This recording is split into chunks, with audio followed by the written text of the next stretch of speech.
안녕하세요. CKN입니다. 이번 상파울루 그랑프리에서 그나마 한국 팬들이 편하게 시청하셨을 스프린트 레이스.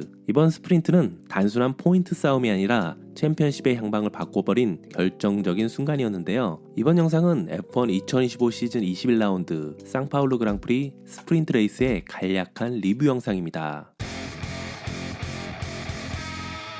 단 한 번의 프랙티스 세션을 마치고 열린 스프린트 퀄리파잉. 예상한 대로 맥라렌의 두 드라이버가 좋은 모습을 보였는데요. 스프린트 퀄리파잉의 폴 포지션은 노리스, 그리고 3위에는 피아스트리가 이름을 올렸습니다. 두 드라이버 모두 맥라렌이 현재 F1에서 가장 빠른 차임을 완벽히 증명해냈죠. 특히 피아스트리는 최근 흔들렸던 폼을 회복하는 모습을 보여줬습니다. 메르세데스의 신의 키미 안토넬리가 2위로 프론트 로우에 섰습니다. 앳된 얼굴과 달리 안토넬리는 굉장히 공격적인 드라이빙 스타일을 가진 드라이버인데요. 이 부분이 어쩌면 스프린트 레이스 초반을 뒤흔들 수 있는 변수일 듯 하네요. 4위는 러셀이 차지했는데요. 팀 동료인 안토넬리에게 밀린 것이 어쩌면 의외라고 할 수 있습니다. 에스턴 마틴의 알론소가 5위, 스트롤이 7위를 차지하며 두 드라이버 모두 상당히 인상적인 페이스를 보여줬습니다. 하지만 여러분이 잘 아시듯이 이 페이스를 레이스에서도 끝까지 유지할 수 있느냐가 큰 관건일 것 같습니다. 기대했던 베르스타펜은 6위라는 다소 실망스러운 결과를 보여줬습니다. 맥라렌이 이렇게 강한 상황에서 6위 출발은 사실상 재앙 수준인데요. 이번 스프린트에는 비 예보가 있기에 만약에 비가 온다면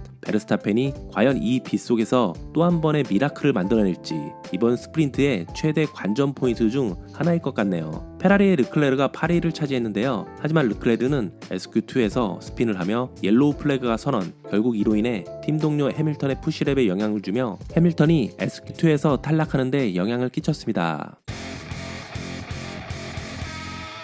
이번 스프린트 레이스의 주인공은 노리스였습니다. 2위는 루키의 배짱과 완급 조절이 빛난 키미 안토넬리, 3위는 끝까지 기회를 엿보며 팀의 더블 포디엄을 완성한 러셀. 이 3명이 이번 스프린트 레이스에 포디엄을 채웠습니다. 폴 포지션에서 출발한 노리스는 스타트 라이트가 꺼지자마자 완벽한 반응을 보이며 선두를 지켰습니다. 그 뒤를 메르세데스의 안토넬리가 따라붙었고 피아스트리가 3위를 달렸습니다. 스타트에서 가장 눈에 띄는 드라이빙을 펼친 선수는 베르스타펜이었는데요. 소프트 타이어로 출발한 베르스타펜은 미디엄 타이어로 부진한 스타트를 보인 페르난도 알론소를 단숨에 제치고 5위로 뛰어올랐습니다. 한편 해밀턴도 11위에서 출발해 8위까지 순위를 끌어올리며 좋은 움직임을 보였습니다. 레이스는 6랩에서 모든 것이 순식간에 바뀌었는데요. 피아스트리가 3번 코너 안쪽의 연석 위를 살짝 스치며 즉시 트랙션을 상실, 벽과 충돌하는 충격적인 상황이 발생했죠. 하지만 이게 끝이 아니었는데요. 몇 초 간격으로 휠켄버그, 콜라핀토가 같은 지점, 같은 방식으로 미끄러져 나갑니다. 중계, 패독, 팬들 모두가 물보라 때문이냐를 두고 떠들썩했지만 결론적으로는 젖은 연석과 라인 선택의 미세한 차이로 인해 발생된 사고였습니다. 하지만 이 상황에서 많은 팬들은 마리오 카트의 아이템 중에 바나나를 연상할 수밖에 없는 사고이긴 했습니다. 사고로 인한 트랙 정리를 위하여 레드 플래그가 선언이 되었고 피트레인 대기 동안 전략이 갈리는데요. 노리스는 소프트 타이어를 선택하였고 안토넬리, 러셀, 베르스타펜은 미디엄 타이어를 선택합니다.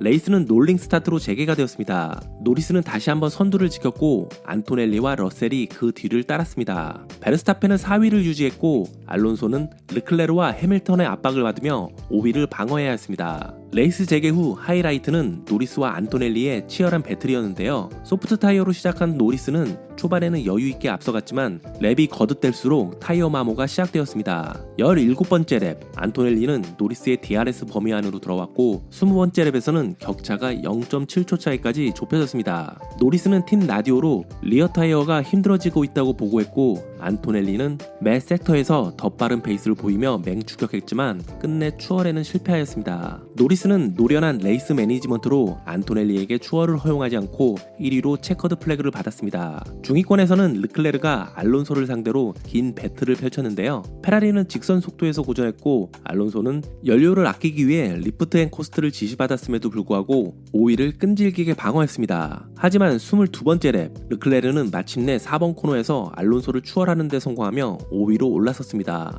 이제 알론소는 옛 라이벌 해밀턴과 맞붙어야 했지만 6위를 지켜내며 에스턴 마틴에 귀중한 3점을 안겼습니다. 11그리드에서 출발한 해밀턴은 7위로 피니시를 하며 순위를 4자리나 끌어올리는 저력을 보여줬고 13그리드에서 출발한 가슬리는 순위를 5자리나 끌어올리며 마지막 1포인트를 가져갔습니다. 한편 마지막 랩에서는 충격적인 사고가 발생했는데요. 상파울루가 홈 그랑프리인 보르톨레토가 1번 코너에서 알본을 추월하려다 차량이 미끄러지며 제어를 잃었고 그 결과 엄청난 충돌이 일어났습니다. DRS가 열린 상황에서 방향을 바꾸던 보르톨레토는 젖은 노면 위에서 그립을 잃었고 안쪽 벽에 정면으로 부딪힌 뒤 트랙을 가로질러 바깥쪽 벽에 더 강하게 충돌했습니다. 차량은 공중으로 잠시 떠올랐고 충격으로 스티어링 휠이 떨어질 정도로 심각한 손상을 입었습니다. 다행히 보르톨레토는 스스로 차에서 빠져나와 팀 라디오로 괜찮다고 보고했으며 메디컬 센터로 이송된 뒤 큰 부상이 없는 것으로 확인되었습니다. 순식간에 벌어진 아찔한 사고였지만 큰 부상 없이 끝난 것이 그나마 다행이었습니다.